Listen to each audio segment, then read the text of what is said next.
ennaku zino ng'akamwenyu tekakuva ku matama. Anti nafuna abantu abatuufu mu by'ettaka n'amayumba. Josam Properties. Bano bakufunira ettaka mu buli sayizi yonna gy'oyagala. Oyagala lya kyapa oba lya ndagaano. Oyagala lya kulimirako oba lya kulundirako. Naawe ayagala ery'okuzimba. Basangibwa Nansana okumpi ne Nansana Municipal Council. Bakubire ku ssimu 0748935 Alright, mwenna abeekumira ku mukutu guno gwa Unique Media. Mbabuuzaako timwasuze mutya, mwasiibye mutya, bigenda bitya, obulamu bugamba ki okusinziira ku time gy'olabiddeko video eno. Abalina ebizibu tusaba Mukama abibataase, abafunye ebirungi mumwebaze. Samike ge mannya gange era nga Unique Media ye channel gy'oliko. Tukwebaza okubanga ku YouTube konna ne channel zonna eziriko olondawo Unique Media okubeera nga ate gy'okola ki gy'olaba.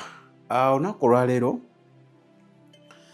video yasembayo nali nkulaga katemba akolebwa mu makanisa ng'akolebwa abasumba in disguise of making miracles oba performing miracles. Ebintu bino byali obigattagatta n'ekigambo kya Katonda tebikola ki tebitambulira mu kkubo lyerimu. Byo n'ekigambo kya Katonda biri paralelo naye nga abasajja ba Katonda babikola. Kati leero njagala kujja Uganda wano mbeeko byenkulaga. Njala kulaga nti mwe abanoonya ebyamagero mu makanisa think twice. Nga gwe kikututte mu kyaki kunoonya kyamagero kitegeeza oli mu kifo kikyamu. Katonda teyajjira baagala byamagero. Katonda yajjira abo abakooye era abazitoowereddwa.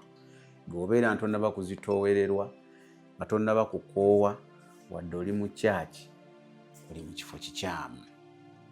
So lwaki ebintu bino mbireeta? Lwa nsonga waliwo abajja mu kyaki ya gundi olw'okubanga yamulabye ku TV, yakoze ekyamagero gundi ku TV, naye ng'amazima ekyamagero tekiriiyo. Nkujagala kukubuulira, mwali mwewuunyiza nnyo nti lwaki abasajja bano TV zaabwe zonna ze balina bafokasinga nnyo si mu kusomesa ekigambo kya Katonda, naye abasinga bafokasinga nnyo ku tayimu y'ebyamagero. Era I think balina ne program namba bazituuma amannya ag'enjawulo, Miracle Moment, saawa y'ebyamagero, batuuma zi slot ezo ebintu ebyenjawulo. Why? Bakimanyi ebyamagero bino olumu byebisika abantu. In fact so olumu ebisinga byebisika abantu kubanga obwongo bwabwe buli mu tujjuza tutya kyaki eno. Obutebe buli obuli emabega obukalu bujjudde butya. Kati gwe ayagala ekyamagero bwe bakwatira. Gwe ayagala ekyamagero awo bwe bakwatira. Abasajja bateekamu ssente, bateekamu obudde, bateekamu obwongo mu kuzimba ekyamagero ekyo ky'olaba n'odduka mu kyaki yaabwe.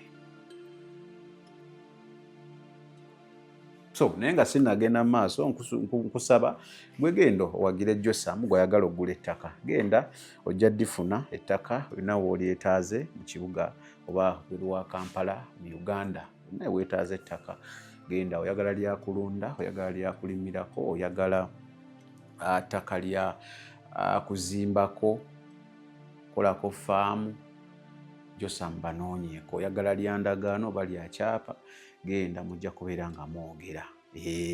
Gedamu ne ka budget mwongere olabe nga tebakolako bulungi nnyo nyini ddala. So njagala kutandika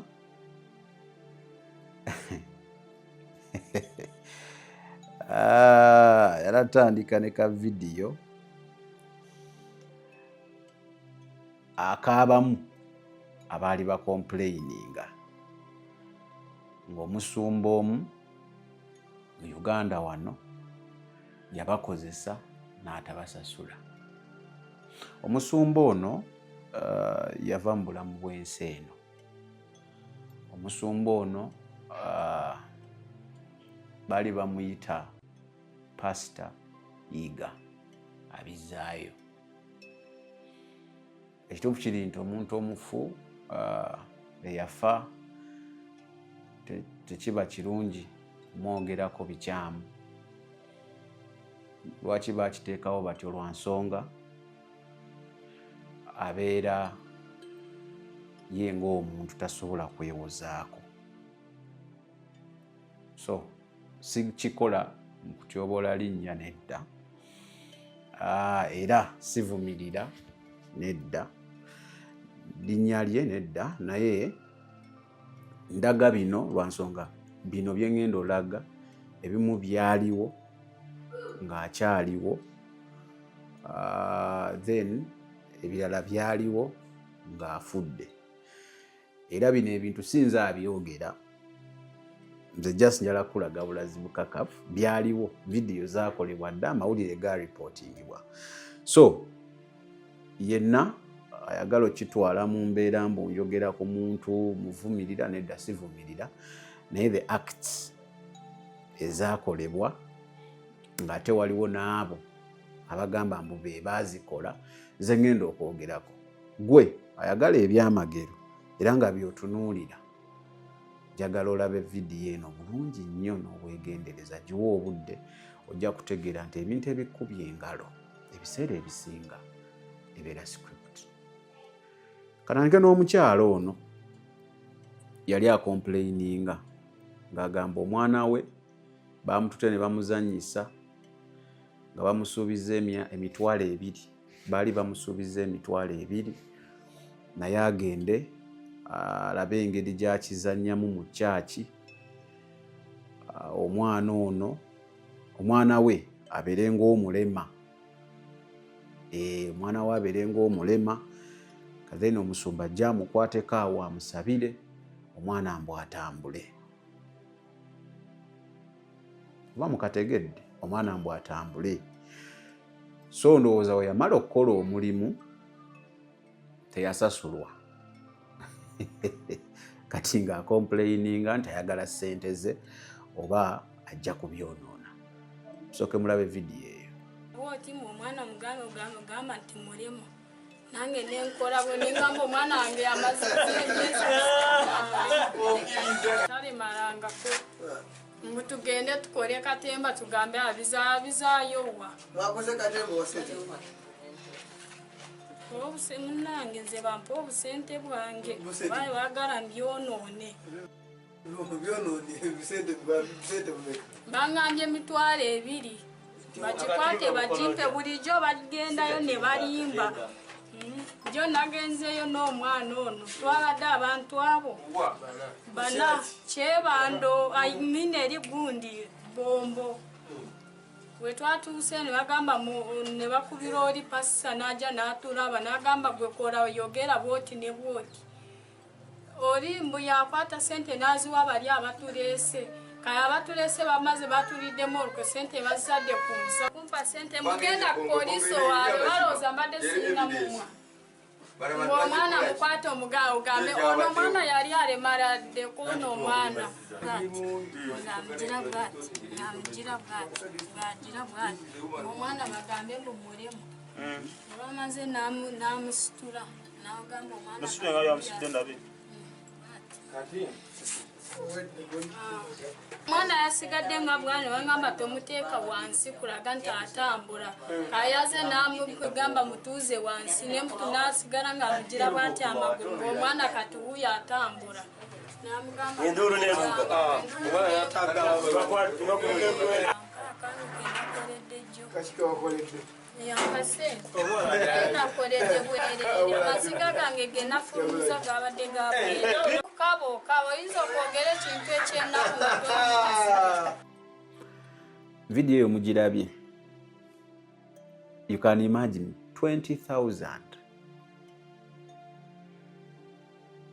Nena jo tebagimuwa sente tebazimuwa kyekiba complaining sa bano abantu abavaayo tebavaayo nti balumiriddwa nnyo no bavaayo ne boogera lwa nsonga kyebabakanyizaako tekyabaweebwa mu bigambo byawo era mpuliranga wogattagatta yalinga ategeeza omugenzi nti yamukoze ebyo.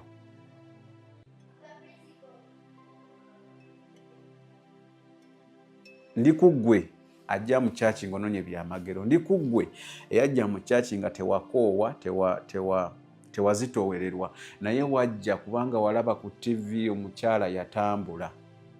Kakati oyo omwana akugambye omwana wange tabeeranko mulema.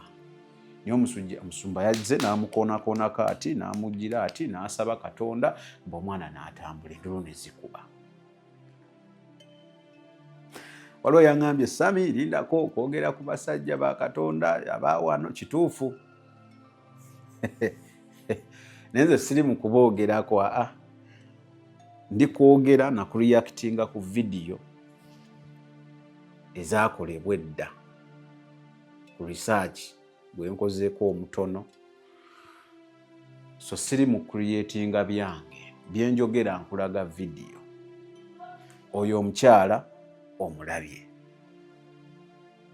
Kati njagala nkulage waliwo amawulire agaakolebwa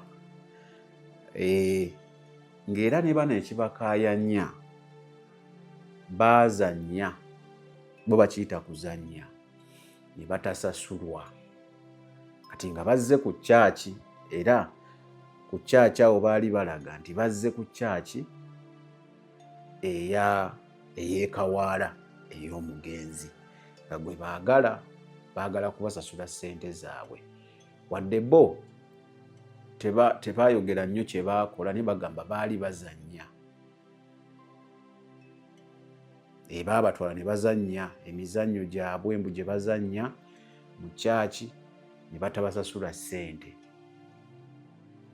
Era mu vidiyo eyo ojjawulira mbu nga waliwo omukyala gwe boogera naye okusinziira ku mawulire gaali galaga nti oba ye yali avuunulira omugenzi era omuwala nga abagamba muleese ab'amawulire mukole ki babasuula mu nsobi naye nga kyonna ekibasasuza ekibaleekaanya abantu abo ssente. So kyaki eno abasinga baagifuula bizinensi. So bizinensi oteekamu n'ojjamu. You invest then n'ofuna profits later.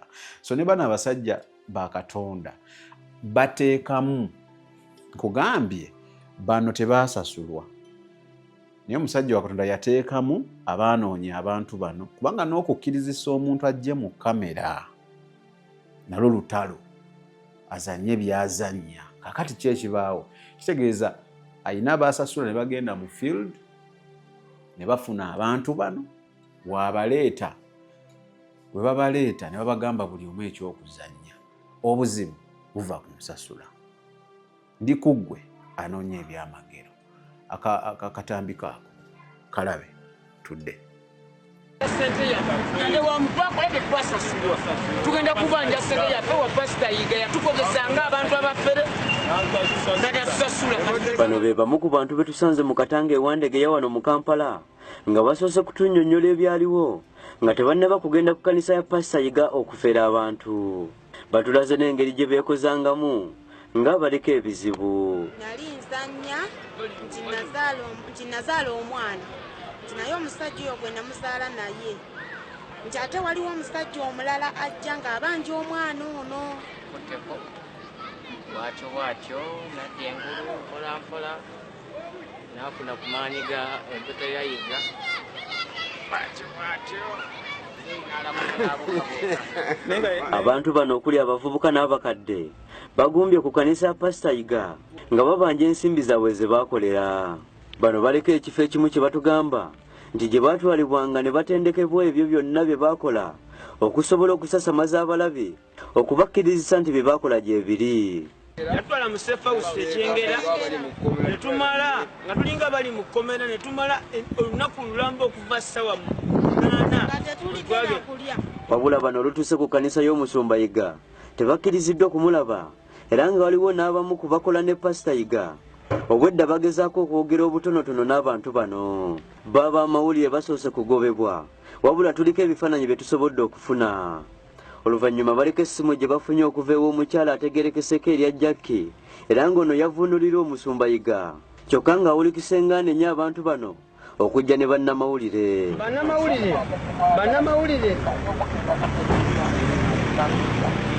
Bannamawulire bo tuli nabo naye tebalina wulira nanti wulira tebalina footage gye baakutte naye bo kye baagala twawondiringa ensonga ezo nga tuli nze naawe. Bano bagenze maaso n'okwenyoola n'omukyalo ono ku ssimu era nga baganya okukkaanya. Mami kino njagala nnyo nkikunnyonnyole naawe okiwulirize. Teri muntu atukumyemu muliro wabula buli muntu ali wano yakola naye teyasasulwa ate buli muntu eyakola ayina ennaku. Gye biggweredde ng'abantu bano ababadde basoba mu 10 bawereddwa emitwalo 2 gyokka bagigabane ekintu kye bagaanye. Omusajja atwadde emitwalo 2 agamba sente ze twakola nti tukomewo ku Lwokutaano ye transport naye nga ku sente zonna ze twamukolera atwaddeko emitwalo 2 gyokka. Nabaliridde famire ze tuyina abantu be tuyina be tulese ewaka nga ffe atwala emitwalo 2 akola obukadde 2 olunaku atulima tukole obunabbi obw'ekifere. Tugezezzaako okwogera n'omusumba Yiga wabula tetusobodde olw'abantu be okutulemesa nga n'essimu ze abadde tazaanukula. Kalungi Betty yabadde ku Dota TV Amasukkulumu. Mukalabye omusajja amugaye n'omugamba babagamba bagamba tulage emengeri gye mu bizannya obirabye. Sikyengezaako okujjayo wemba ndeeta ebintu bino sijjayo kulumba ng'amaanyi sigalina era seetaga kulumba. Zijjayo kulaga nti Katonda mwetegerere nga ggwe. Katonda okukolera ekyamagero teweetaga kudduka wa musajja wa Katonda oyo.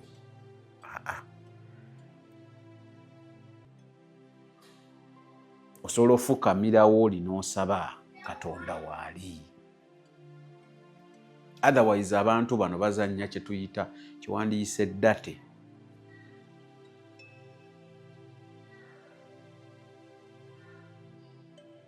Abasajja ba Katonda.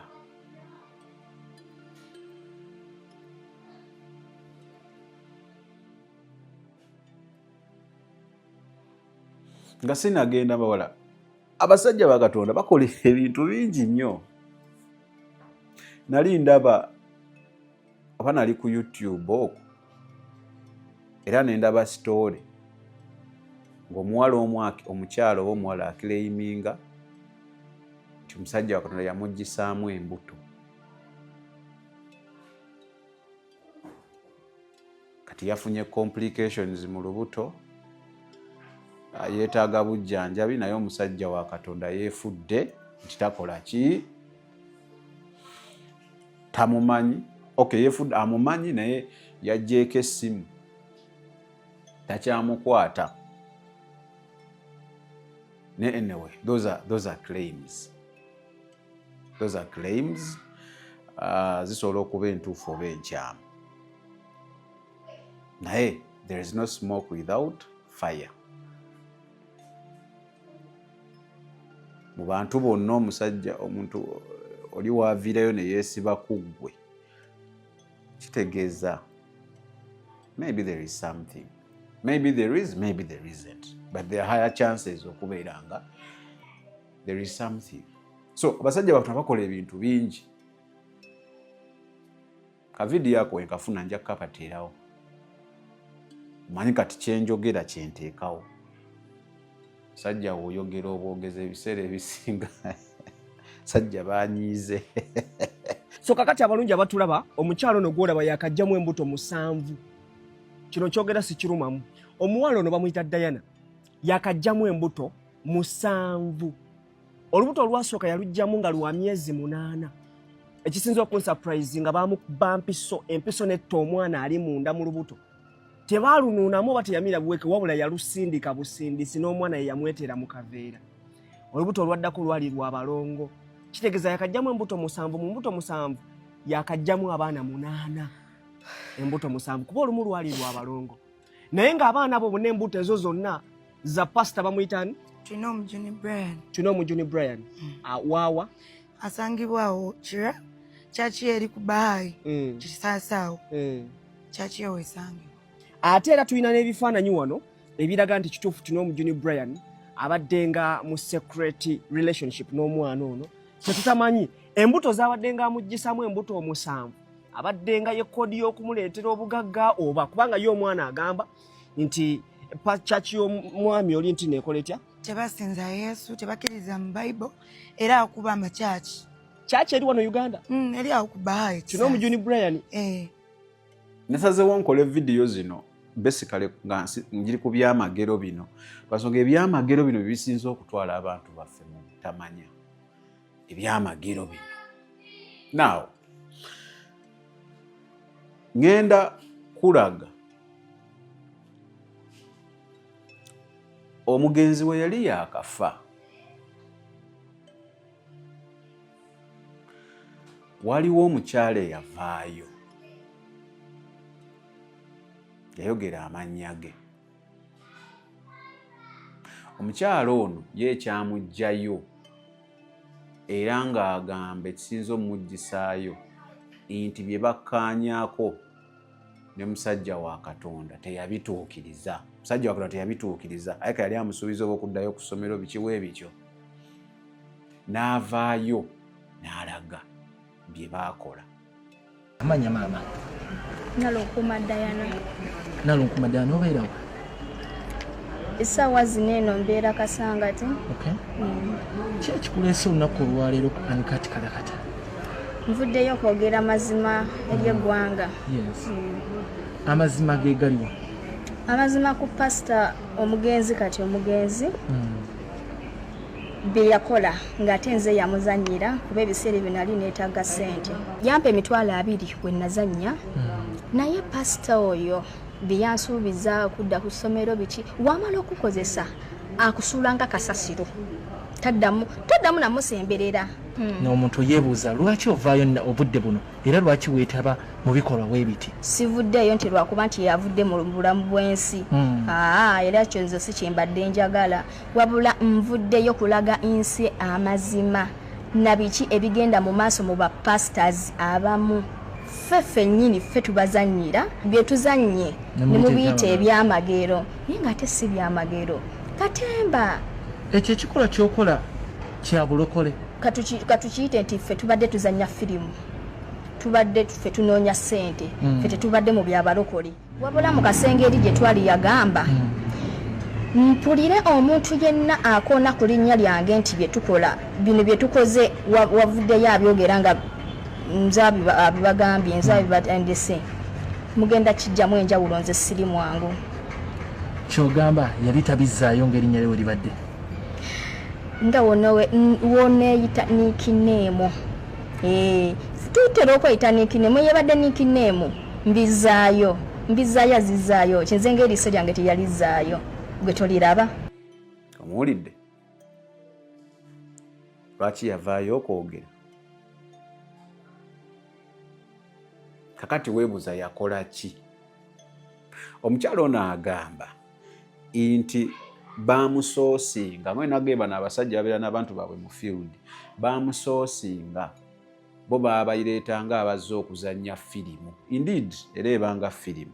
Okusinziira ku bigambo by'omukyala n'agamba nti bwe bamutuusaayo baabatwala mu gate, nnyumba eriko gate, mbu yazuula leeta bwe nnyumba eyo erabika yali ya nabbi omuki, nabbi omukazi.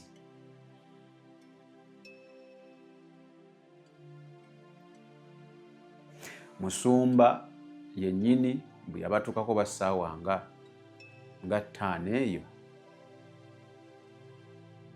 ndowooza saawa nga 5 eyo nga wannyonnyola wano nali ekyankima ewa maama zaali saawa 8 ogw'emisana. Omusajja najjanga anoonya abantu abagenda okukola ye yajjanga anoonya abagenda okukola kati mukwano gwange neiba najja naŋŋamba Dana wategedde waliwo wali ddiiru konze ddiiru ki waliwo omusajja anoonya abaki abantu okukola konze nenziruka nnyo tugende kuba nali yansanga mpaata mmere kati neŋŋenda ne musisinkana naŋŋamba tuyina ddiiru eri Pastor Yiga ayagala kuzanya ku firimu onokikola konze already noonya mulimu nga lwaki siikukole kati nga onobeera nti oli oyagayaga sente nga toyina sente kati nenkola ki nenzikiriza nesooka nemubuuza sente mmeka naŋŋamba naye atandikira ku mitwalo emeka 2 nemugamba sente nga ntono n'agamba muteesa kati n'atugamba naye ku ssaawa 11 mwetegeke ndabba kimamo ki mu mmotoka kati tajja mu kitundu kimu gwe wali mulokole ayogera ebyo nze ebiseera bino nali siri mulokole n'atunona ku ssaawa zaali 12 kati ng'agenda jjajja mu bitundu Kawempe twatuukayo Maganjo kuba nze nali simanyiyo ebiseera ebyo kakati netwekuŋŋaanya kuba twali bangi netugenda kati netutuukira mu nnyumba emu nga kuliko geeti emyufu nakizuulira omwo nti yali yannabbi omukazi gye yali abeeramu kati netutuula mu kasenge musumba Yiga yajja ssaawa 5 ez'ekiro mukirabye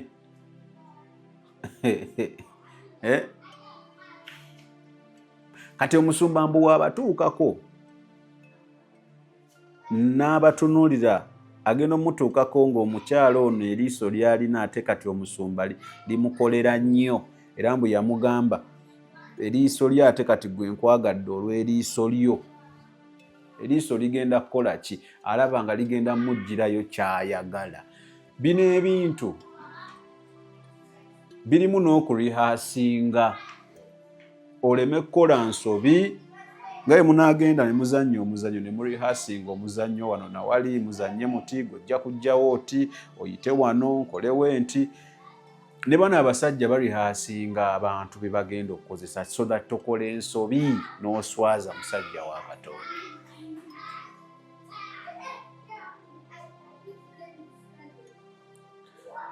Tebaagala ojje for example kuwa bunnabbi nga tebakugambye kyakwogera bulungi oswale ng'ono.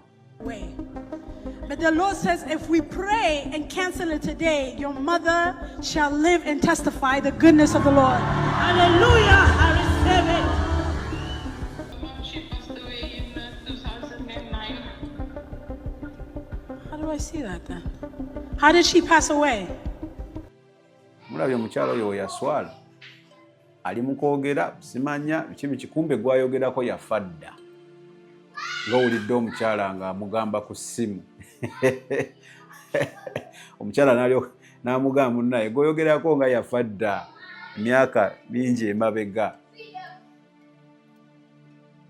Munnanga ayogeza Katonda n'alyoka ne yeebuuza kakati why am I seeing this?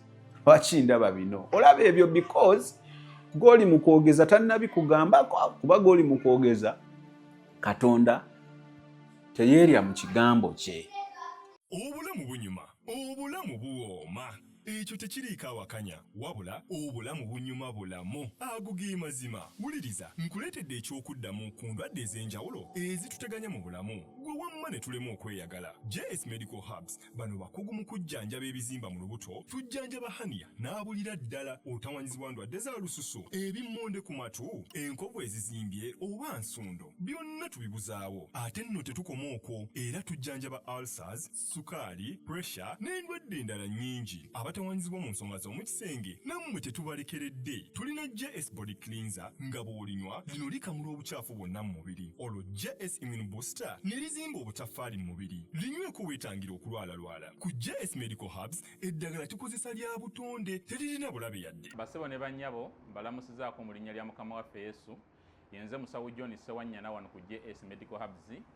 Njagala okujjukiza ekintu kimu nti obulamu buli mu ngalo zo.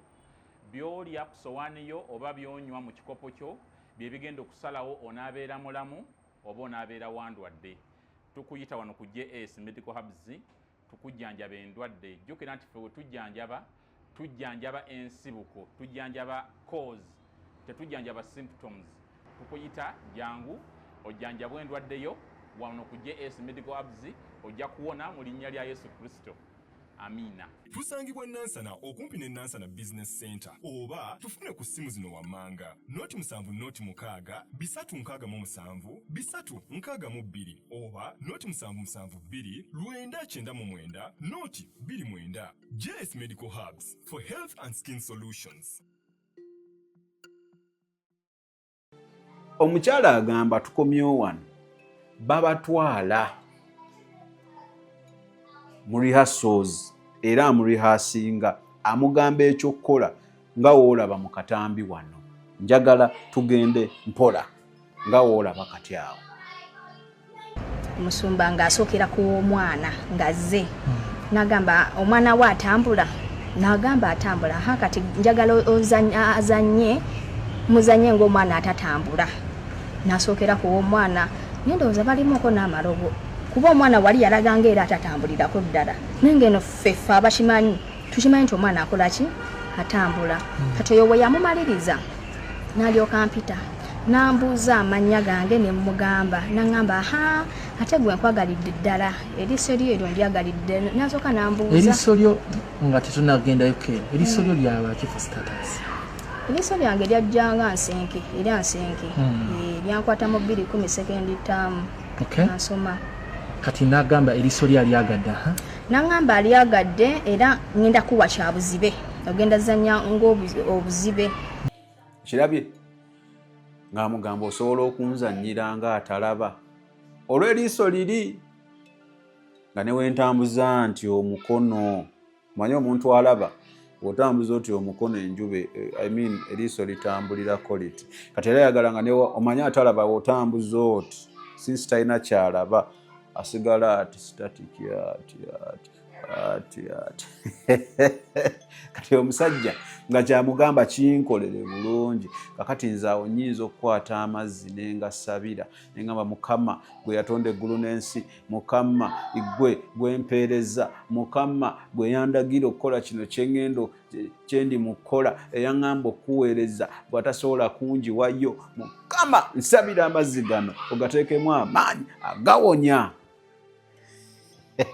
Omukyalo ono alabe amugamba kati bwe nkwata amazzi ago ne mmala ogasabira nengakuwa n'oganaaba osobola olaba ne weefuula nti olabye.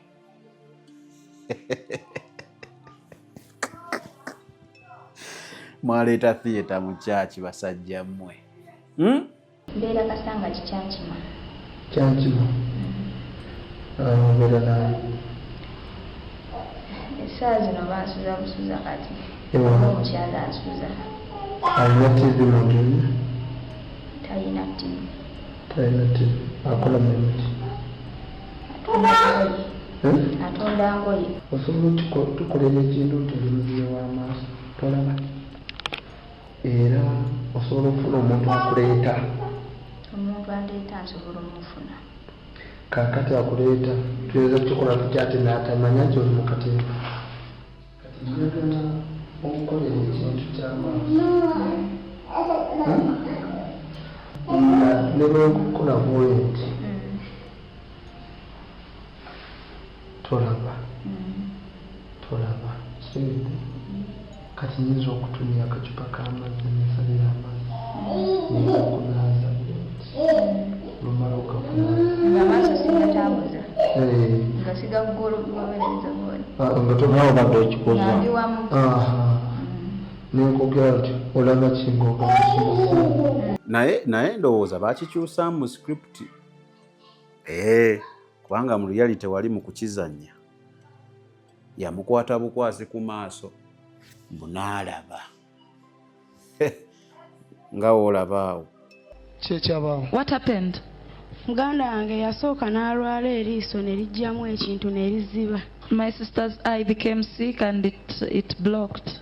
N'eryokubiri ne liddamu nalyo ne litandika okumuluma nalyo ne liziba. Even the second one is also blinded. Like 2 months now she can't see.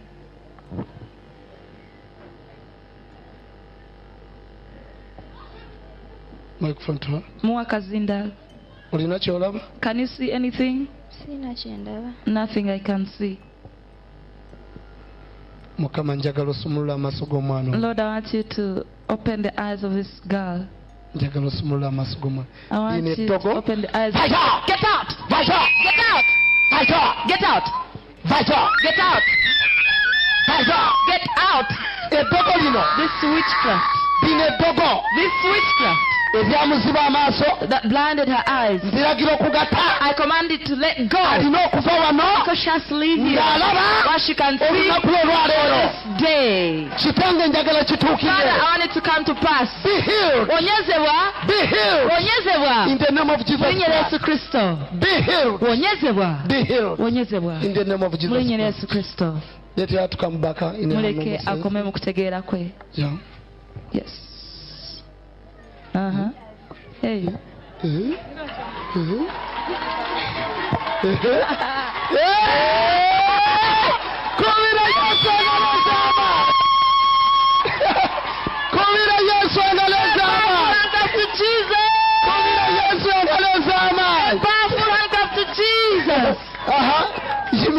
Stand up.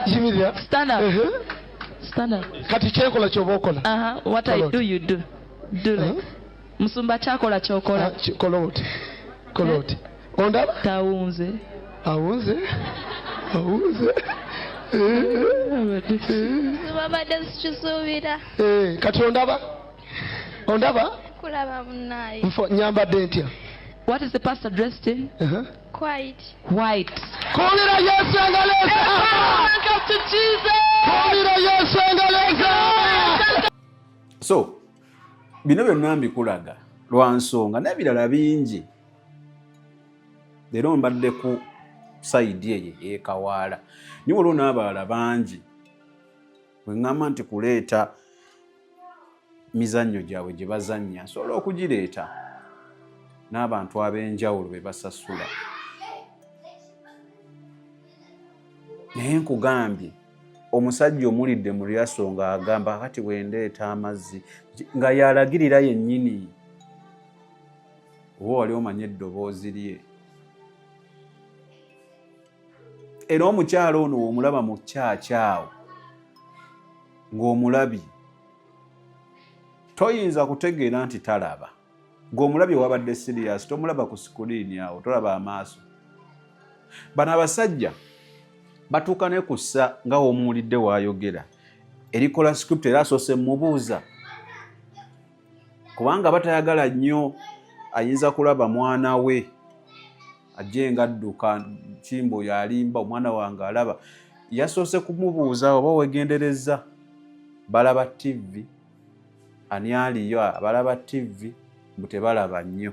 Kati n'alyoka amusaba lwakuba kyonna era kiddwa tebabakaka. Era olidde nga amusaba bulungi osobola okunzannyira kino. Era ono senga batuukiriza bye bakaanyaako omuwala ono teyandivuddeyo.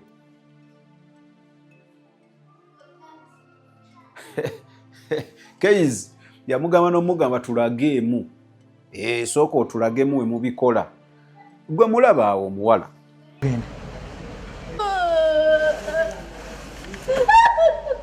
Kati oba bakusasudde mmeka? Ati kati awo kisinziira mu ssente ze muba muteesezza. Ekyo tekiba kya ssente ntono. Teyakolayo kukubya amagero bya ddala mu bulamu bwe bwonna paka wasize ogw'enkomerero. talina kye yakola kuba buli kimu ekibadde mu kyaki kyonna kibadde nga kigulirire. Omulabye amuge katakaataako okugwamu n'osambagala ka ssente nnyingimu. Wallahi ebintu bibadde mu kyaki. Ak'okugwako n'osambagalamu ka bbeeyimu nga owulidde omuwala waagambye. Kaaki akabeeyi kaba kangimu.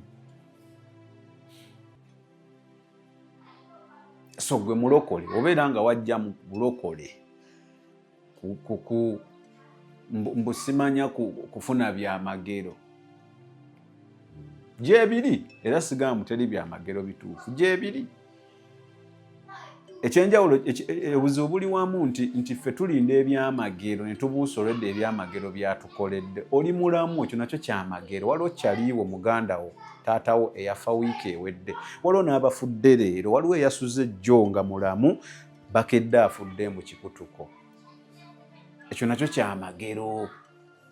Okufuna ekyokulya nga towankawanka kyamagero. Okubeera nga obwo bufumbo bwe butudde bulungi tolinamu kutawaanya kyamagero. Naye ffe twagala biri bye tutannafuna. Byatuwadde wano tetwagala biteekako maaso. Bw'onaanoonya ebyamagero mulokole ogenda kufa. Ojja ffa. Ojja ffa. Ojja ffa. Ebyo by'owulidde oba ebyogeddwa mu episode eno si birowoozo bya Unique Media nga channel awamu n'abagikulira, wabula birowoozo by'abantu ssekinnoomu mu kiti kyabwe.